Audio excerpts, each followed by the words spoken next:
5월 21일입니다. 잠언 11장 16절에서 31절까지 말씀입니다. 솔로몬의 잠언이 계속되어집니다. 오늘 첫 번째 잠언은 덕이 있는 여자는 존경을 받고 부지런한 남자는 재물을 얻는다. 그런데 오늘 보게 되면 부지런한 남자는 재물을 얻을 뿐이다. 그렇게 기록이 되어 있습니다. 덕이 있는 여자라고 하는 것은 결혼한 여자로서 남편과 아이들의 어머니, 가정주부입니다. 남편을 뒷받침하고 자녀를 낳아서 잘 양육하며 가사를 전담하는 여자는 존경을 받는다. 공동체의 존경과 찬사를 받지만 부지런한 남자가 긍정적인 것이 아니라 힘세고 포악한 남자들은 단지 재물만 얻을 뿐이다. 이렇게 대비를 시킴으로써 힘보다는 덕스러움이 더 중요하다. 이것을 강조한 것입니다. 그 다음은 인자한 사람은 자기의 생명을 이롭게 하고 잔인한 사람은 자기 몸을 해친다 그랬죠. 자신의 생명을 이롭게 하는 자는 다른 사람들에게 인자하지만 자신의 몸을 상하게 하는 자는 다른 사람에게도 잔인하다. 그런 뜻입니다. 그 다음 악인에게 돌아오는 삭스는 헛것이지만 정의를 심는 사람은 참 보상을 받는다. 그러니까 악인이 하는 모든 일은 그 동기가 자신의 이익만을 위한 것이기 때문에 그들의 아무리 수고를 많이 해도 결과적으로는 아무런 유익이 없는 허탄한 것이 되지만 정의를 심는 사람, 공의를 행하는 의인은 하나님의 참된 보상을 받는다 하면서 솔로몬이 이어서 그 참된 보상과 거짓된 보상이 무엇인지를 이렇게 밝힙니다. 정의에 굳게 서는 사람은 생명에 이르게 하지만 악을 따르는 사람은 죽음에 이른다. 그러므로 참된 보상이라는 것은 결국 영원한 생명을 얻게 되는 것입니다. 하나님을 사랑하고 그 모든 규례와 법들을 지키며 순종하는 자는 의와 생명의 복을, 영원한 생명을 복으로 받게 되는 것입니다. 주님은 마음이 비뚤어진 사람은 미워하시지만 올바른 길을 걷는 사람은 기뻐하신다. 여기서 마음이 비뚤어진 사람이라는 것은 자신의 이기적인 욕구만을 충족시키기 위해서 하나님을 거역하고 공동체에 해를 끼치는 아주 위선적인 사람 말이에요. 그렇지만 올바른 길을 가는 사람은 비난받을 만한 행동을 하지 않을 뿐만 아니라 또 남을 기만하지도 않는, 위선적이지도 않는 그런 순수한 길을 가는 사람을 말해요. 노아처럼요. 그런 사람은 하나님이 기뻐하신다 그랬어요. 다음, 악인은 틀림없이 벌을 받지만 의인의 자손은 반드시 구원을 받는다. 여기서 틀림없이 벌을 받는다는 것을 보면은 현실적으로는 공의가 짓밟히고 의인이 핍박과 곤경에 처하는 경우가 종종 있습니다. 현실적으로. 그렇지만 최종적으로는 결국 악인은 벌을 받게 될 것이고 오직 의인만 구원을 받을 것이다. 의인의 자손이라고 하는 것은 의인의 후손을 가리키는 말이 아니라 의로운 세대라고 하는 현재적 의미로 사용된 것이기 때문에 의인은 반드시 구원을 받는다. 그런 내용입니다.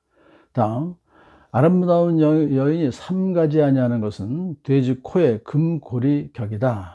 어울리지 않는다는 것이죠. 여인의 아름다운 외모는 남자의 시선을 끄는 중요한 요소이긴 하지만 여호와를 경외하는 바탕으로 하는 내면의 아름다움이 결여된다면 아무런 가치가 없을 것이고 또 도리어 죄악의 도구로 전락할 수 있다는 것입니다. 그러므로 내면의 아름다움을 갖춰라 하는 것이죠. 의인이 바라는 것은 좋은 일 뿐이지만 악인이 기대할 것은 진노뿐이다. 의인들은 남에게 결코 해를 끼치지 않고 자신을 희생시켜 가면서라도 다른 사람들의 유익을 바라는 좋은 일을 하죠. 하지만 악인은 결국 타인을 해침으로써 자신의 형통을 바라지만 결과적으로 하나님의 진노로 말미암아 파멸하게 될 것이다 하는 내용입니다. 그 다음, 남에게 나누어주는데도 더욱 부유해지는 사람이 있는가 하면 마땅히 쓸 것까지 아끼는데도 가난해지는 사람이 있다. 이것은 마땅히 해야 할 구제를 게을리하는 자, 사악한 이기심과 탐욕 때문에 부정하게 자신의 부의 축적에만 집착하는 자는 결국은 하나님의 징벌을 받게 될 것이다 하는 것이죠. 남에게 베풀기를 좋아하는 사람이 부유해지고 하나님께서 복 주시니까요. 남에게 마실 물을 주면 자신도 갈증을 면한다. 타인의 결핍된 부분을 채워주고 새로운 생기를 불어넣어 준다면 하나님께서 복 주셔서 자신도 갈증을 면하게 된다. 그런 뜻입니다.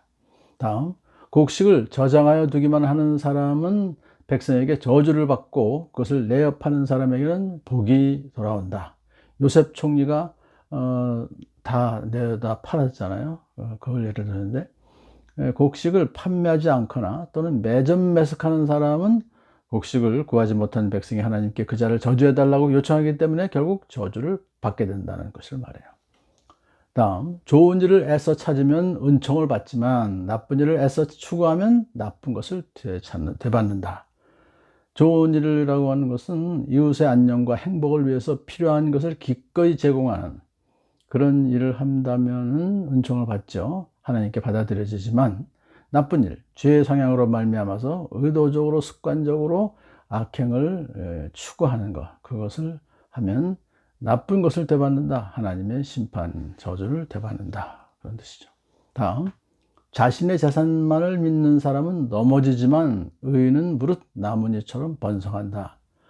물론 재산 자체는 귀한 복입니다. 하지만은 그것만을 의지하는 것은 어리석은 것이죠. 그 사람은 죽음과 파멸이 있을 것이죠. 하지만 하나님을 의지하고 그의 은총을 구하며 재물을 궁핍한 이웃에게 나눠주는 의인은 영적 삶과 육적인 삶이 풍성하게 될 것이다 하는 뜻입니다. 다음, 자기 집을 해치는 사람은 바람만 물려받을 것이요 아무런 것도 물려받지 못한다는 것이죠. 어리석은 사람은 마음이 지혜로운 사람의 종이 될 것이다 하는 거예요. 결국 이런 사람은 자신의 집안을 해치는 것만 아니라 지혜자의 종이 되는, 지혜로운 사람의 종이 될 것이다 하는 것은 그 모든 것을 다 잃어버린다는 거죠. 의인이 받는 열매는 생명의 나무요 폭력을 쓰는 사람은 생명을 잃는다. 계속해서 이 생명을 이야기합니다. 의인의 말과 행동이 끼치는 선한 영향력이 공동체를 살리는 생명의 근원이 되지만 폭력을 쓰는 사람은 결국은 자기의 영혼을 파괴시켜서 생명을 잃어버린다는 것이죠.